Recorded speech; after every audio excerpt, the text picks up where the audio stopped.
First of all, thank you everyone for joining us here.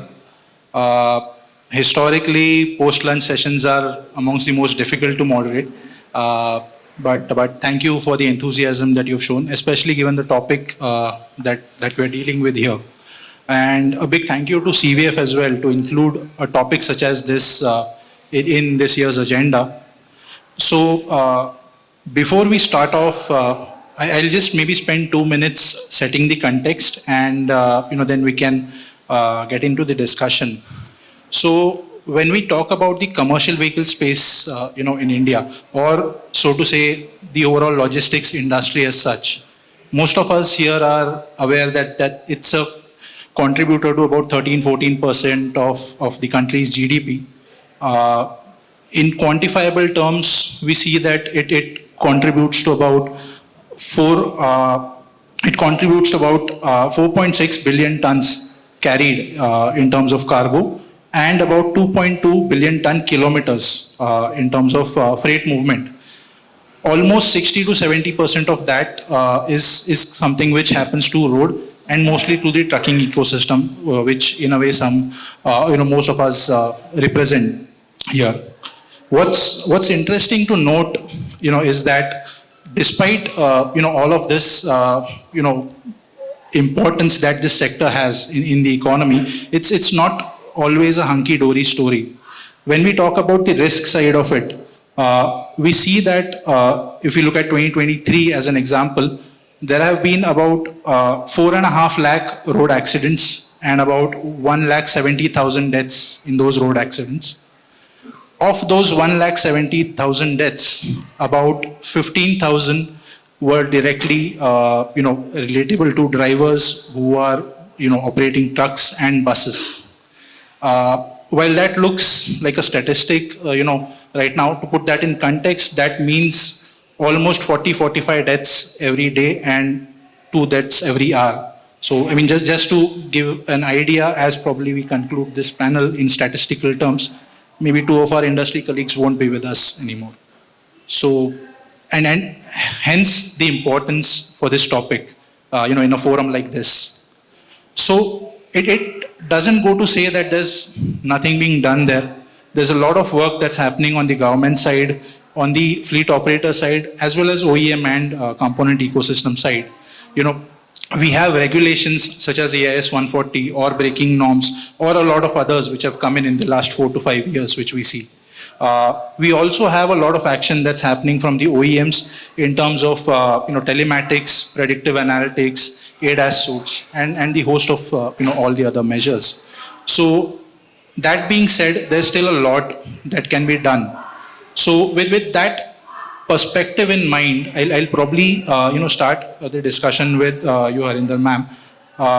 You are a large fleet operator, in the country. You've been here for the last 4 decades as an organization, and you have a vast experience in transporting cargo for oil marketing companies as well as tires. So, in your experience and in your perspective, when we look at today's theme, that is modernization and its effects on safety and vehicle security, what are you seeing in terms of daily driver safety schedules or cargo protection measures that is being changed or evolved as a part of these modernization trends, and what are you seeing as the benefits and challenges that are arising out of that at organization level? So we can start. Yeah. So earlier we used to depend only on driver's experience, like how he could manage or deal with the traffic or react in a difficult situation, so whether it's a lane departure, overspeeding, driver drowsiness, harsh braking, even sharp turns. But nowadays tools like ADAS, dashcam, DMS, so we get real-time alerts, right? So these alerts help us to take action before something goes wrong. So if we talk about the DMS, that driver monitoring system, it can detect if driver is sleepy, distracted, using mobile phone or not looking at the routes. And cameras are blessing for the transporters, right? Camera can record everything. If any accident happen, we can see the recording and analysis the reason. And a country like India, we have a mindset that driver is guilty. We put blame on the driver whether he is not guilty at all. So, in our company, I have seen that these tools are promoting driver safety, and but I can say with my experience that this transition is not easy at all. We know that our drivers are not tech savvy. So earlier in initial stage, they were thinking that we are not trusting on them and we are going to spy on them. So that is we know that even the best technology won't work if the end user don't know how to use it, right? So we have to provide them training. That training, that I must say, that training should be in a simple in their local language. So they need to understand that these technology is there for safety, not to spy on them. And as we know, I believe many agree with me that Vandana ji and Varkha is here.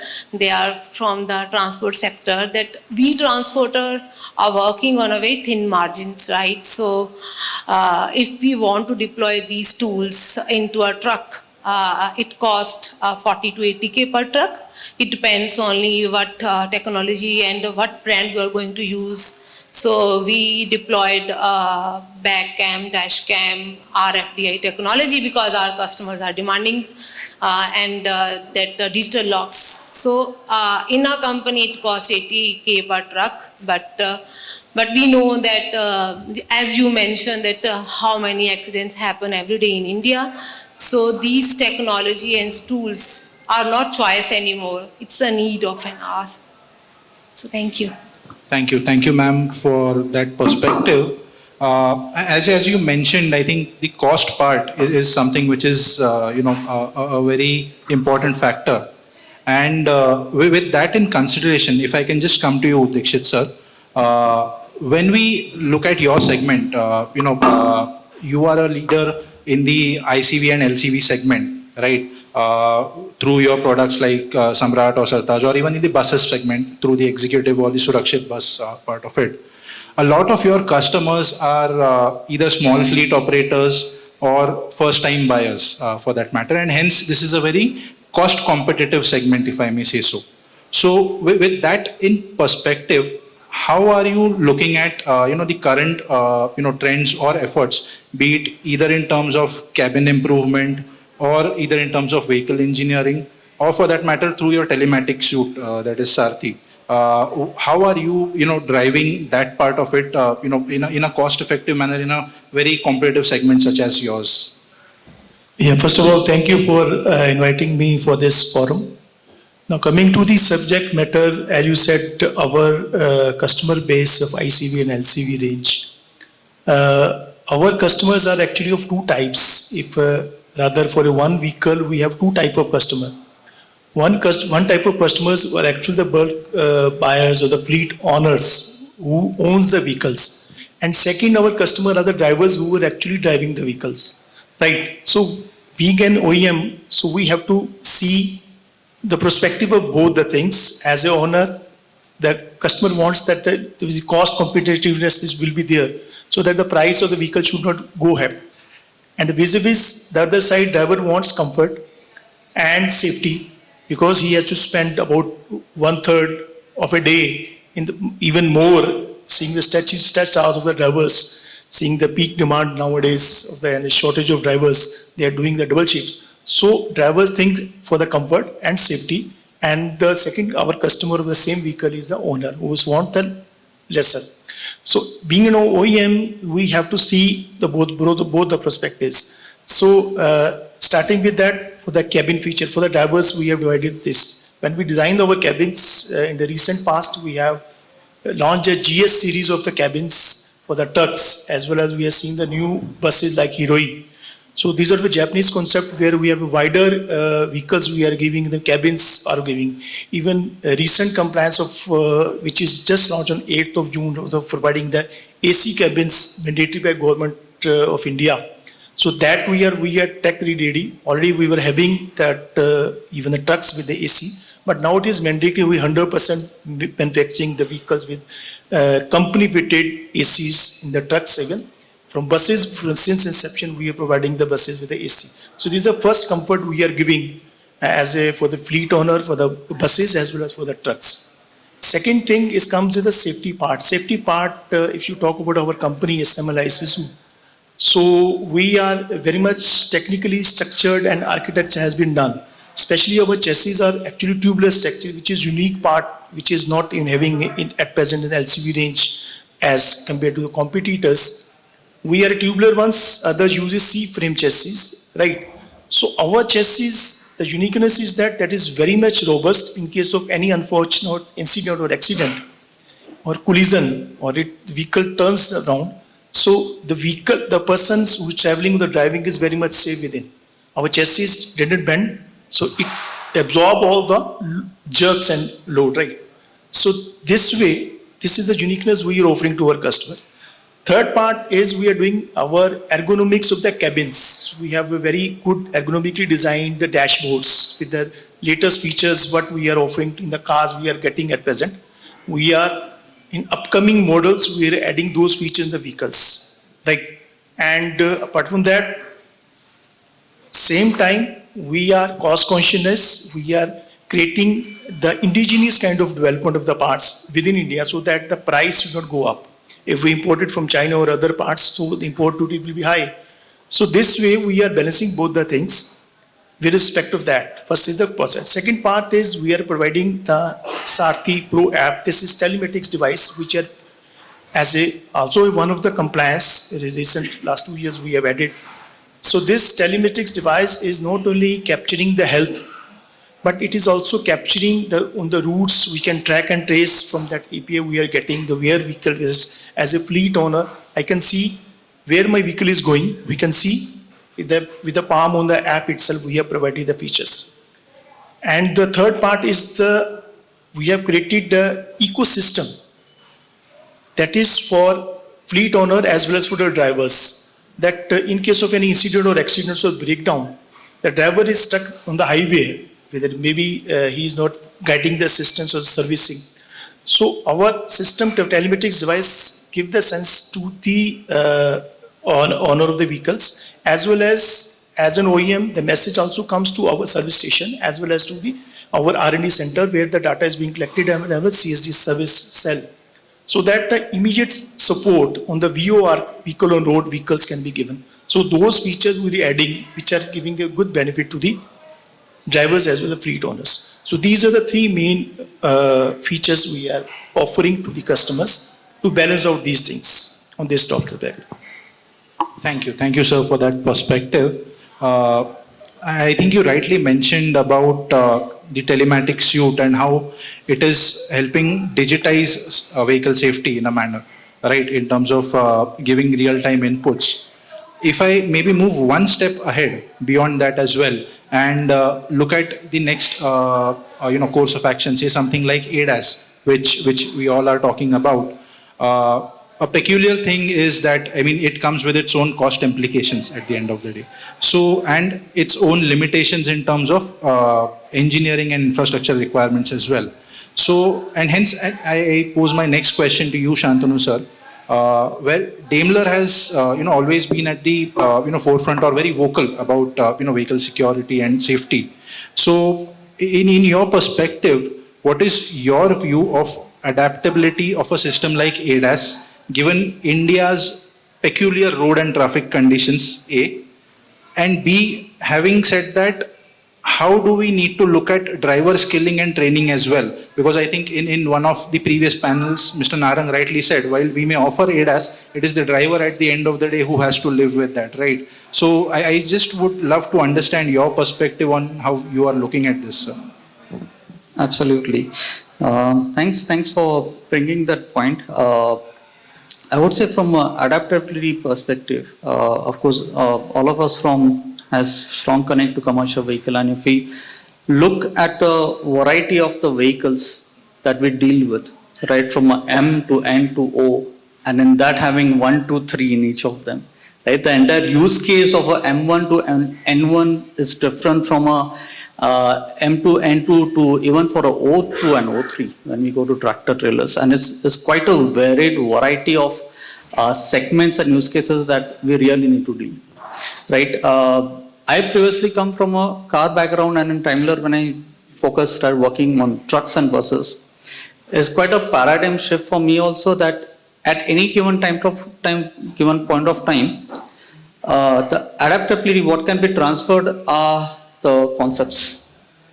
Other than that, most of the things we would need to adapt. As an example, when we build trucks, we would have a complete visibility on front and both sides. But the trailers and the body builds are mostly not in our control. That's the transporters and the fleet owners are going to modify. And then how do we look behind? So we can get a good visibility 270, but can we get a 360-degree view? And there's a first adaptation from a sensors perspective, from a component perspective comes in. Right? And what are the different technologies? And then when it comes to India, in say US or Europe, we have very defined vehicles, very defined lane markings. And here suddenly you will see a lady with a gamla standing and walking beside the road. That's a perception topic, that how do we process the computer visions, how they can process and capture those, right? And there are many things behind that. Second comes, when I say ADAS, first is sensing our eyes and ears. The second is our brain who thinks and takes decision. And that's the core algorithm. Just to give an example, if I'll maybe take an opportunity being Daimler from Europe to here, the headway distance, what we call is my distance to front vehicle, is pretty sufficient. And here if I imagine myself driving, how do we overtake? We go very close and then suddenly overtake. If I deploy the same ABS here, the automatic emergency braking, I'm very sure it's going to warn, it's going to brake.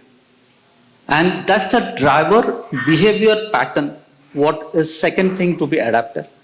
And then there will be multiple things coming across and over. Now the third thing comes, especially on commercial vehicle, I believe is the variety of the use cases what we spoke. And I think in the first session in the morning, we heard that possibly the future in India is going to be a lot of heavy duty vehicles, possibly 55 GVW are going to be common. And on that, we are going to apply brakes at 80 kmph coming to zero. And those are the vehicle dynamics possibly we have to work quite a lot to adapt. This is on the technological side, which I believe a lot of things is to be adapted. Is possible, nothing is impossible. We have always seen a trend that from a premium segment to the grown market to emerging market, always technology has transferred. And here also I'm pretty confident we can transfer it. And thanks to government, they're already imposing it. So we have to get it done. On the second part, I agree to ma'am what you said, is that our drivers are not tech savvy.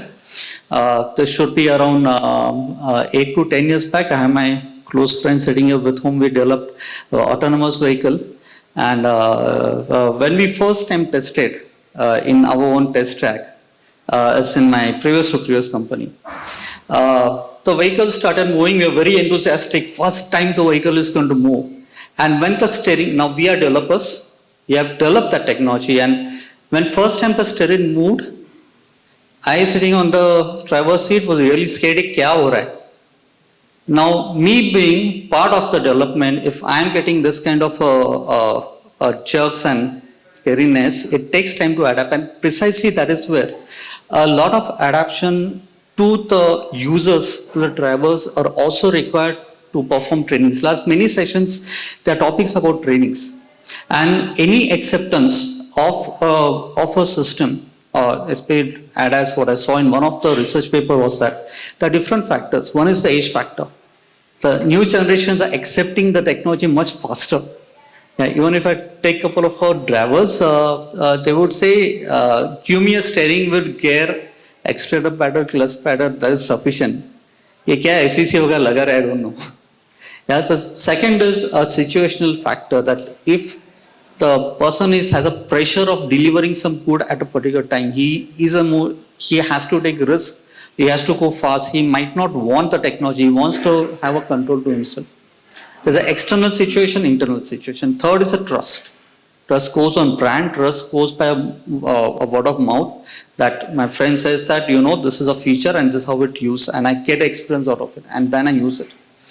And last is also trust based on how the system behaves, how much of autonomy we let them take, or rather how many errors are going to happen. If you face a couple of false positives on a road, which means that there's nothing but something is detected and vehicle is reacted to it, he will lose a confidence on it. And that's again a part of training, that these are few things which happen which he has to report back. A simple thing that if something is gone wrong, how many times the drivers are coming and saying that there's something going wrong, I need to report it. And these are things that a lot of work, I think a lot of adaptation to be done. But we have very less time, I believe, especially from India perspective, a lot of work to do, and I'm pretty sure all of us who are pretty should be able to work on it. Thank you, sir. So I think I would agree with you here that maybe a sensor guided system is maybe just one part of the story. The second part is also driver behavior that we need to look at. I will come to you, Tejas sir, maybe to continue on the ADAS and sensor story. But before that, Sivakumar sir, I just quickly like to take your view. When looking at a segment like mining, for instance, right? We covered the ILCV segment or even the line haul segment, through Shantanu sir's experience. But when we look at mining as a segment, which is a very heavy duty segment, in that extent, and you've been one of the market leaders there through your FMX series. What is it that you are seeing in terms of technologies and trends, be it in the form of say a ESC or autonomous braking, etc., which is driving safety in a closed environment condition such as mining, which may to that extent not be subjected to as many regulations as maybe say a on-road vehicle. Yeah, there are regulations there as well. We have DGMS regulation which needs to be taken. So, when it comes to the mining, I think Volvo, as you said, it was a pioneer. We have seen that there is a need for a different segment. A few years back, we have introduced this FMX, and as you said, it's kind of a very tough terrain to operate the vehicles. Now, there have been a lot of ADAS solutions or driver support solutions and safety solutions which we have given. But as Shantanu said, the driver behavior and the way we operate the vehicles is something very peculiar to how our operators or the drivers do. I will give an example where it's very particular to Indian market, where you have the tipper or the tractor tipper. When you go back and they have to release everything on the bucket, so they do the back and forth operation, right, of the vehicle to when they tip the vehicle and then do the back and forth. Now, this is very typical to Indian drivers where you do that. But in a normal city environment and where the roads are pretty good, the stability of the vehicle is pretty good. But when you tilt and do this and the material is coming down, there are we have seen that there have been mishaps where the vehicle was tilting and tipping off. So these kind of scenarios, we have to come up with more adaptable solutions there. And what we have done, this is not something which we have done for the global markets, especially for India. We have come up with a solution where we heat up the tipper so that the material don't stick. So they don't need to do the back and forth. So I think these kind of solutions are some things which we are looking at. There are standard solutions which are already there. And the other part of the typical mine operations are the visibility. Visibility is where all your camera-based solutions doesn't work in mining solution. So there, I think we are working with radar-based solutions, and that's the solutions which we are looking could be very kind of helpful to the drivers. So we are looking at the advanced features like forward collision. This is again one of the main challenge in the mining area, forward collision avoidance, and the other set of since these all comes as an integrated solution, this helps us that we can integrate the forward collisions with the braking system, etc., so to make the whole ecosystem safer. Thank you. Got it, sir. Anirban sir, anything from your side on the mining side, given your experience with a Volvo construction equipment in the past?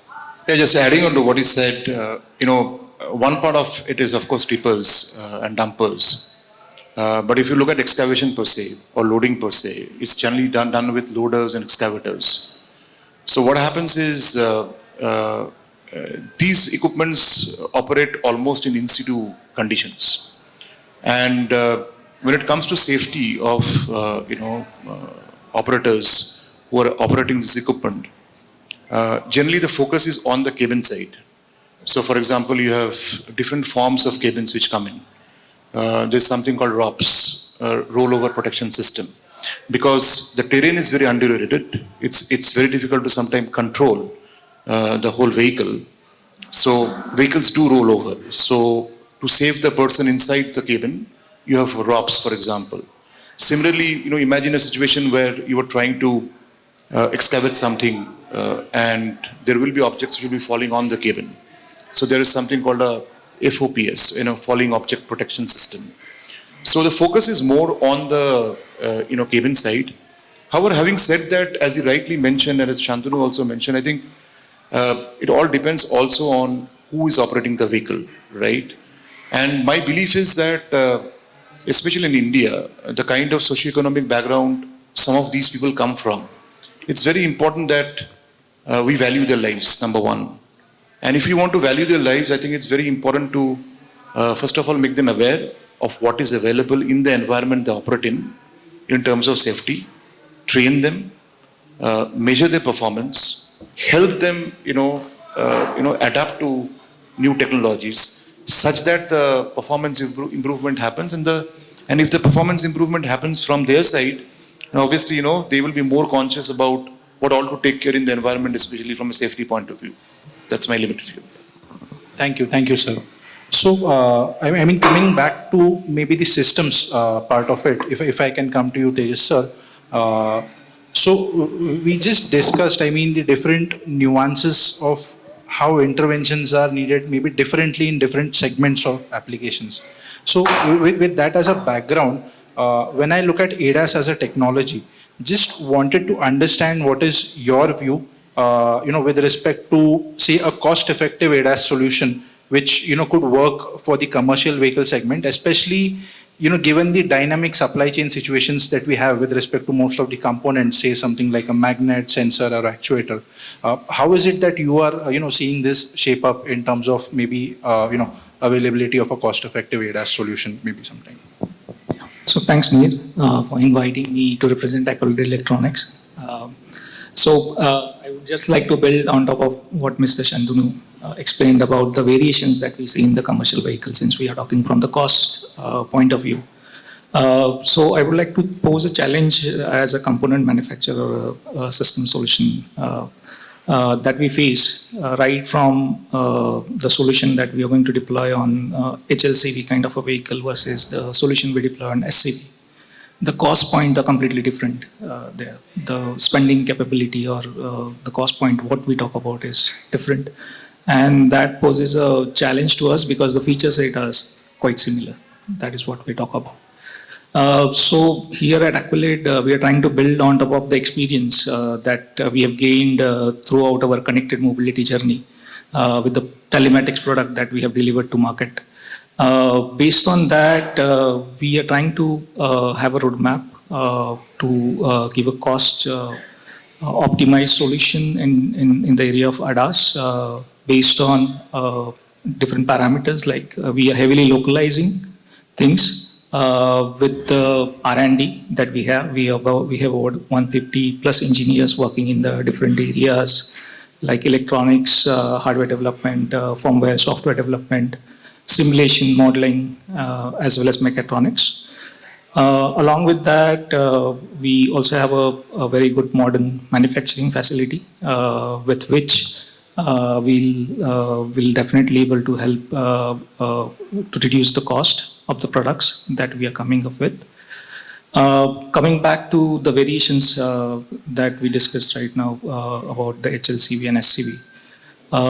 The product design that we are coming up with, we are keeping them highly modular in terms of hardware and software, which will help us to deliver different variants according to the expectation of different vehicle segments, where we can actually optimize the cost on the hardware side as well as the SBOM side. And that is where we are looking towards the phased approach of implementing these solutions. If we talk about ADAS, we mainly look at three different areas. One is sensor fusion and building reflection on top of it, then planning the motion and actuation, as well as then doing the actual actuation and the motion control. Right now, our focus is like making sure that we create a hardware platform where we are able to do it rightly with the right cost, sensor fusion and the perception part of it, as well as we provide a base platform to implement the motion planning and actuation planning. That is what we are doing. Understood. Thank you, sir, for your perspective. If I may say, I think you are very well there in terms of developing the brain of the system, right? When it comes to these control systems, but when it comes to the actual hands and legs and the heart of it, Shankar sir, if I may just come to you, ZF, has been a pioneer and is a very prominent player in the overall control system space, be it with respect to the electronic braking systems, or for that matter, transmission system through your Ecotrans, AMT, or for that matter, even electronic stability control systems and steering systems. So just wanted to understand your perspective that, having looked at all of these use cases, where do you think, or which systems do you think, are most positioned to create the maximum impact in terms of, vehicle safety and, security, as we look at it? Thanks, Meher. Good afternoon to all. So the anti-lock braking system is already in vogue effect since last almost 10 years now, and also recently the electronic stability control has been introduced in buses. With this large section of the roll stability control is being protected. The next segment is, of course, as you rightly mentioned, electronic braking.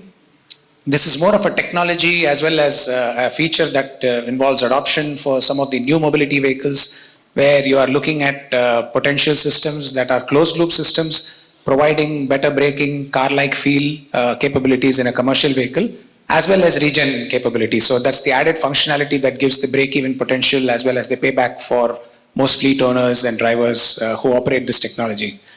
So looking at EBS as a technology that is applicable not only for buses and rigid trucks, and you extend it to trailers. So some of our esteemed colleagues here spoke about the entire length of the vehicle for the tractors and the trailers. Some of the biggest problems that we have today are the jackknifing of trailers losing their roll stability control, turning curves at very high speeds. This is something that can be largely avoided with this technology, Very simple technology saves a lot of lives, saves a lot of, there was a recent road accident even I think a couple of months ago in Jaipur, Kerala. Every month we hear about these. So largely can be prevented by introducing such technologies. So EBS, trailer ABS has been mandated since I believe last 5-6 years, but not really enforced rigorously. So these are all potential technologies that we can help to improve road safety, reduce road accidents, and take forward. You also touched upon the AMT, right? So automated manual transmission is a technology that is already available in passenger cars. We know what it is. We want to apply the automatic transmission-like feel, easing the driver's efforts on the road, give more focus and attention on the road rather than on the clutching and shifting of the gears. So this is something that is already being used in several applications, some of the mining applications where there is a good use case scenario. Drivers are operating 20 hours a day in very harsh conditions, high speed gear shifting, a lot of changes of gears. So that is something that AMT can largely help. So these are all some of the technologies that can help in easing the driver's position in the vehicle. So focus more on the road rather than on these aspects of it. So takes the brain out of him and gives it more to the vehicle that he can focus more on the road and the driving aspect of it. Got it, sir. So I just have one follow-up, to that, sir. Given ZF's parentage in Europe and the extensive experience that the organization has, You've been pioneering even ADAS system there in terms of your on-guard max offering, to that extent. How are you seeing adaptation of that, in the Indian context?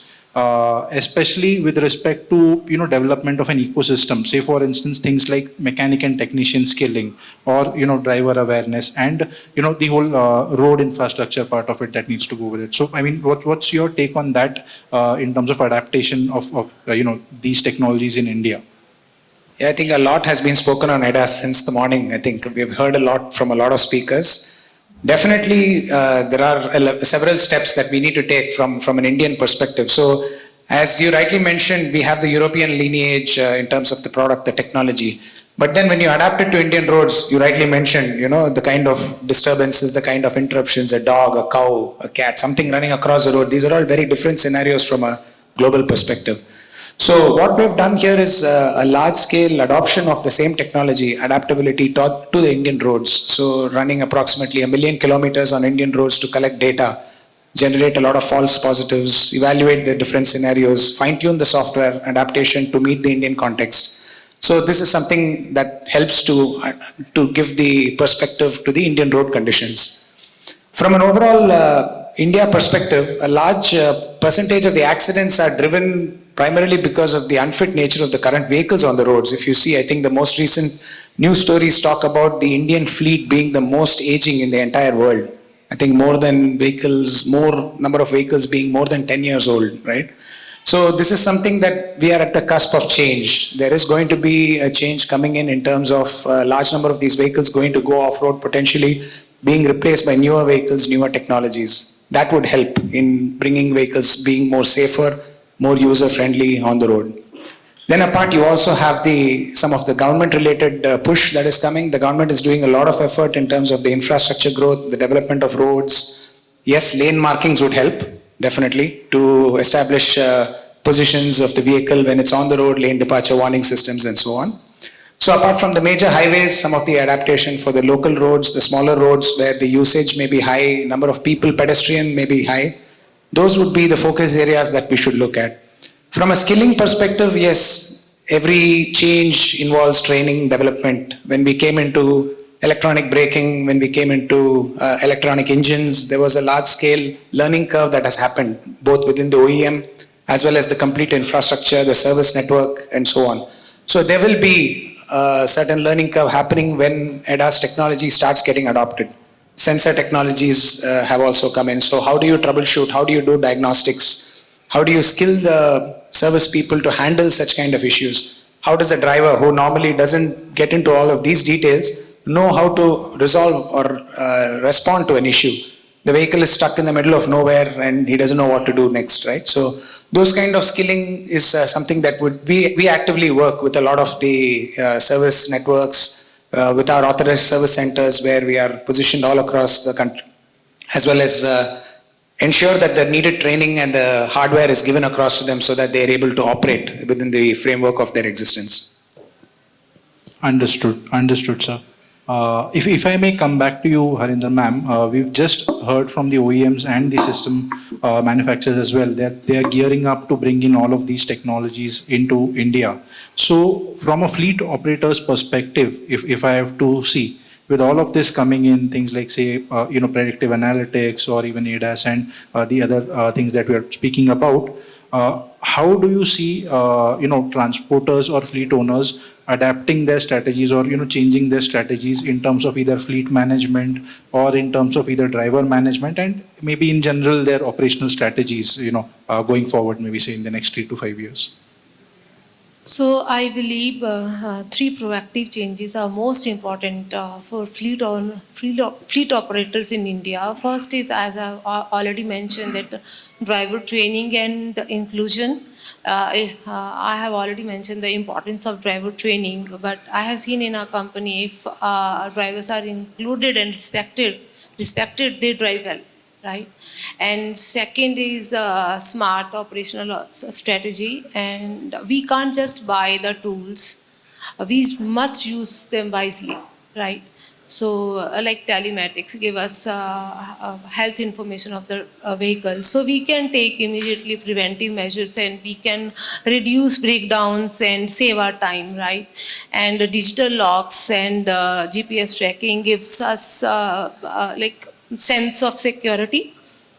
And but we must use these technology that work along with our daily operations, not separately. And third and most important thing is uh, the OEM collaboration and cost planning. As I have already mentioned that if we want to deploy these tools into our trucks, it of cost maybe 40 to 80K per trucks. So if OEM provides these tools inbuilt, I believe that it reduce our burdens.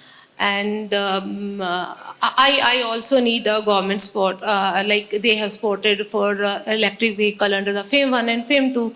If these kind of schemes provided for us, so that I believe that most mid-size and small-size fleet owners adopt these technology. And if you want to fully realize the benefit of the modernization of vehicles, so three things are very important. Then one is driver training, second is use technology wisely, and third, make it affordable. Right? I believe technology should be for everyone, not only for big players. So Thank you, ma'am. I think you've touched a pressing point there. If I may just come to you, Dikshit sir, that looking ahead for the next maybe mid to long term, from your perspective and the segment that you're operating in, there, as ma'am also rightly said, maybe there may not be a lot of room for implementing maybe say a full-fledged ADAS suite right away. So how are you looking at this in terms of maybe say a cost-effective version of ADAS offering, or maybe to start with something like predictive analytics, as a part of the solutioning part? Rightly said, sir. My colleague has just mentioned that ADAS is a technology. First limitation of ADAS, what we have in the first corpus and as backup we have is from Western and American countries, as those are having very disciplined kind of a traffics. First challenge, what everybody who's manufacturing OEM is here, that we have to have a basic data bank for AI to understand the logics of the traffics. By being Indian, हम कहीं से भी निकलेंगे और कहीं से भी आएंगे, so that हमारा कंप्यूटर भी उसको understand नहीं करता. So all the kind of a things, the first limitations. Now, if we, although adapt ADAS 100% on our vehicles, the cost may go up. But what we have to have a middle path. Middle path is that we are driving through the some local persons who are developing small like dash cams. Like those are few vendors and suppliers and software developers who are creating small segments and patches of those things, which can, as a cost-effective parameters, not only will create a habit of a driver to understand this will be a safety for me. At least when I discussed with the transporter that they, who is the fault when there is accident happened, so that driver will understand there was a something who was recording meetings, though he can even sue for the legal case and all, for the backup. So not only that thing, but also that safety feature will also benefit to the drivers as well as to the fleet owner, because the vehicle is also get damaged. Now coming to the second part of that is the Sarthi Pro telematics device, on which we are thinking the way forward for the next 5 years. If we talk about SML Isuzu, what we are thinking, we are going to have advanced features like what we are presently getting in the new modern cars. So down the line in 5 years, we will have all these main features in our vehicles, especially trucks and buses also. Like as a safety feature, we have just entered as a government compliance also that FAPS, Fire Alarm Protection System, has been introduced in our school buses. Being a parent, we have our kids, overall attention is toward the vehicles which is going to the school. So, being said, we have to see that as a parent's point of view, we want to see the condition of the vehicle as well as his kid is sitting inside. So, we are working on that the school buses should have that CCTV kind of a, with the real-time tracking on the app itself for the parents. So, these are the advanced features on which we are working. Third, question you asked is that the predictive analysis for this. As I mentioned that from Sarthi, we have just enhanced to Sarthi Pro. And from Sarthi Pro, we are also working on the Sarthi Pro Max version on which we are going to launch next month. So that is advantage, and the benefit is that it is not only capturing the health of vehicles, like what is the engine oil, say there's engine cranking or issues there within the engine, or wear and tear of the brakes, clutches, which are parameters like inflation of the tires we are getting, sensors we are getting from the auto components. We are using fit in all the sensors in the vehicles, so that all the backup is going to the cloud. And from their cloud, two dignitaries are getting benefit. First is the customer, and second is our R&D designer who is designing the vehicles based on the data received from the conditions and the driving habit of Indian drivers. So he can better design the vehicles.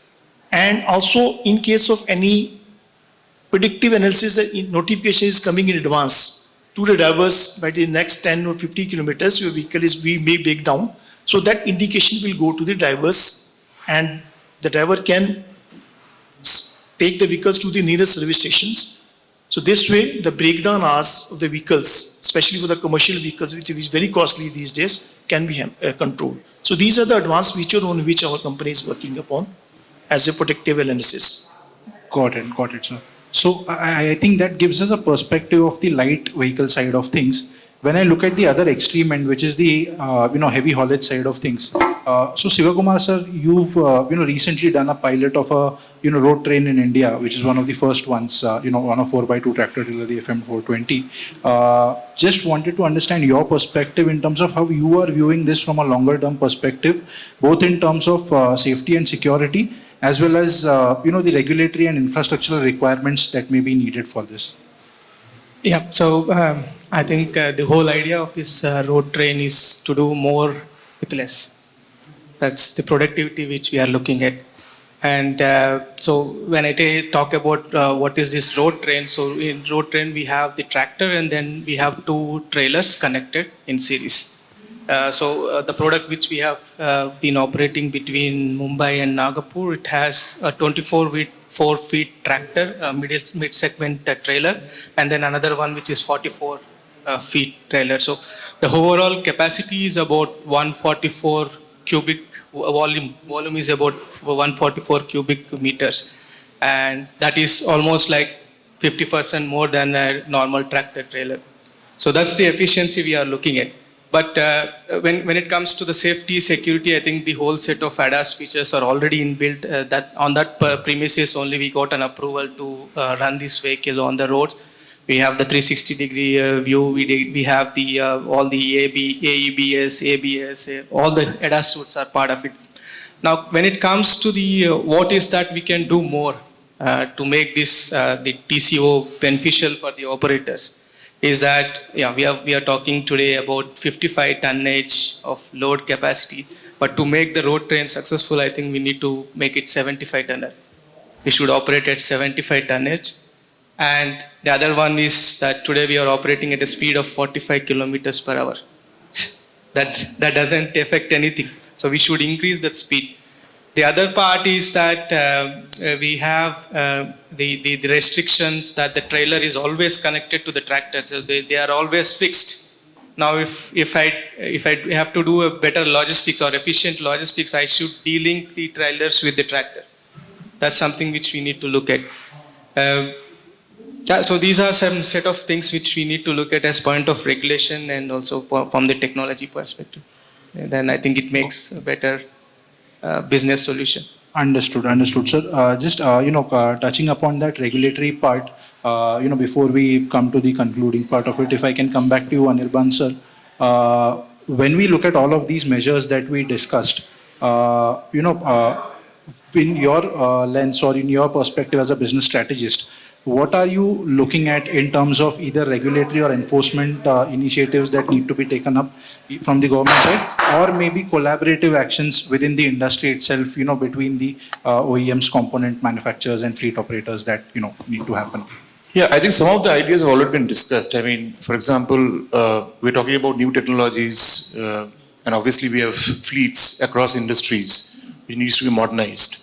So how do you incentivize this modernization process, for example, is a very low-hanging fruit, right? Because you cannot have a part of the fleet, irrespective of where it operates, which is safe and a balanced part of it is unsafe. So I think there are certain low-hanging fruits from a policy environment point of view that can always be looked at. But I think, a couple of points I just wanted to highlight based on whatever we have heard so far. I think number one is we're still talking of adoption of technologies from what has been already been designed and developed abroad. I think it's time that we start, looking at the Indian situation and start investing in development of new technologies. And I think that's where the policy push can probably come in. That's my personal view. Second is when it comes to, safety, I think it's not a brand prerogative or it's not an OEM prerogative. I think it's a bigger concern. And I think that's where collaboration needs to happen. For example, let's say data. I mean, you can always anonymize data from different vehicle systems. You can put it on a common platform, analyze the data and find out patterns of behavior that are happening. For example, on a typical road, which parts of the road are dangerous, for example. I mean, accidents won't happen with a particular brand. Accidents will happen irrespective of brands, right? So there are opportunities where, if we look at the problem not from the lens of the brand that we represent, but from a larger perspective, that this whole transportation industry needs to be safer, then I think the design of the problem will become different and the solutions will emanate from there on. That's my view. Yeah. All right, thank you very much. Thank you, sir.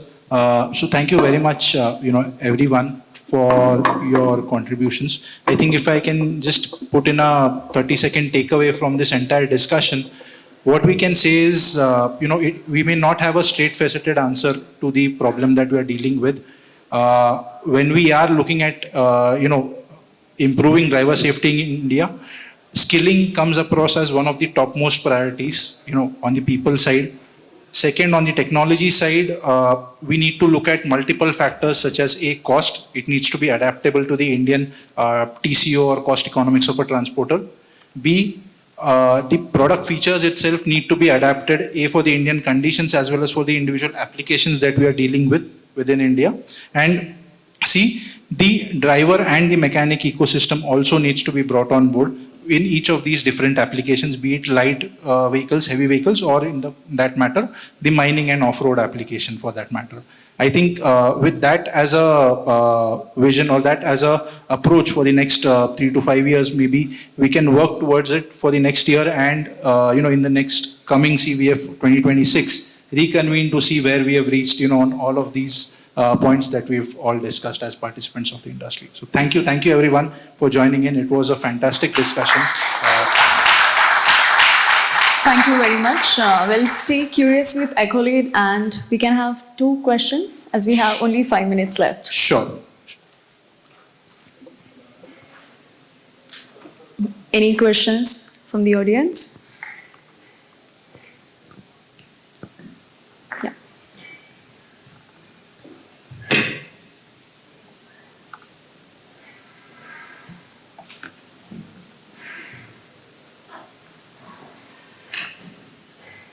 Hi, good afternoon.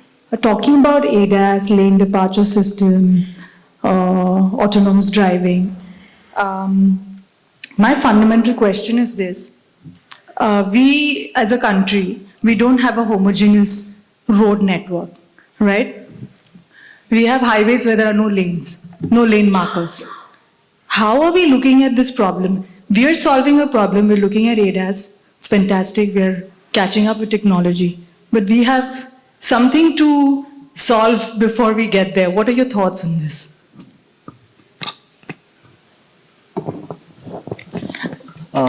Just to share a couple of thoughts, I believe any technology which comes in any new market has 4 enablers. One is the regulation, what we are already talking that there are 5 features already getting mandated. Second is the technology, which we already spoke that we are pretty confident is available. And as you said, that is available, but how do we deploy? That's the third enabler of the infrastructure. When we talk about infrastructure, how good it is to adapt And fourth, of course, goes with the people acceptance. Now, what I understand overall from a statistics is that every day in India, 40 to 60 kilometers of an expressway is built and is functional. And by the way, this question my boss from Germany always asks me. Okay, and it's a regular question what I have faced in India. Possibly you guys have already deployed, but might have faced it earlier. But then that's the first challenge that ADAS, lane keep assist, lane departure prevention working only on lanes. This was a couple of years back. And the technology, the computer vision, the camera technologies are gone ahead, which can detect the roads as well and then operate. When I use a vehicle which has lane departure prevention and it does detects the curbs and pulls me in as well. Question is still valid. If I'm running at 80 kmph and using a adaptive cruise control plus LK and suddenly a divergent come. Flyover ka kaam chalu hai. Let's take out the control. Good to break my sleep. But still, if I really drive, I am from Pune but live in Bangalore, but I really get a stretch from Bangalore to Hubli easily to drive at a long speed. I believe this problem, the government is addressing it in a very well manner. Though we might not have reached there, but we see that the infrastructure is coming pretty well. The long haul trucks, say the road trains, we see maximum of the application with say N2, N3 or the O3s are getting mainly on the highways because these vehicles are going to run hub to hub. Even the autonomous trucks, if we see in US, which have been prototyped, China, which they already tried millions of kilometers, and what Japanese government is trying out, it's also hub to hub, which means the infrastructure is there, is coming up. And there is where maximum ADAS in a commercial is going to work. Yeah, when it comes to city, then we have all other challenges. There's clear nearby vehicles, congested traffic, Lakshmi Road to KR Market in Bangalore. That's different challenges possibly we address through some buses. That's my take on it. But I'm more optimistic because the data set which we are providing from India it will be much more useful for the other parts of the world. So we should be more optimistic that we have all that.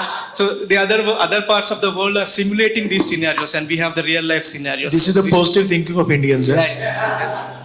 But having said that, there are also multiple startups which are working now where they have solutions where you don't need lane markings. They can look at the road edges and they can segment the road and know where is the mid segment of the road, and they can provide the solutions. So we have the solutions.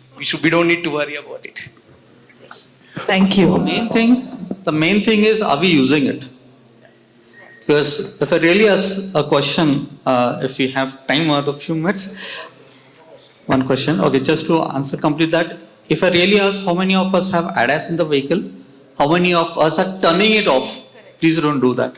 Because when I started using it, I learned how to drive in a very disciplined manner. I'm very sure next 3 to 5 years, our drivers also learn that. And let's take a last question of the Hi. session. So my question is, there is a lot of buzz around V2X. How does V2X come into play when we are talking about vehicle security? Thanks. So basically, along with ADAS, like since we are from telematics industry, we are already developing CV2X along with 5G. So with V2X, I think with the ultra low latency, it like helps us to transfer high data at good rate, reducing the latency, also enabling the cooperative driving. Right, that is also the answer to like if we have like if we are able to communicate with infrastructure and with other vehicles, that will also help us to like predict situation much better in the traffic situations as well as on the highway, which will definitely improve the safety aspect when we are driving at high speed. I also add here, anti-theft is even the geofencing system is there in telematics. So that device also locate the last location of the vehicles and with the real time. Because not only it permits and allows the record the route where it is going, but also the location real time goes. So anti-theft purpose can also be solved with this thing. Yes, V12. Done. Thank you very much. May I please hear a huge round of applause for our panelists?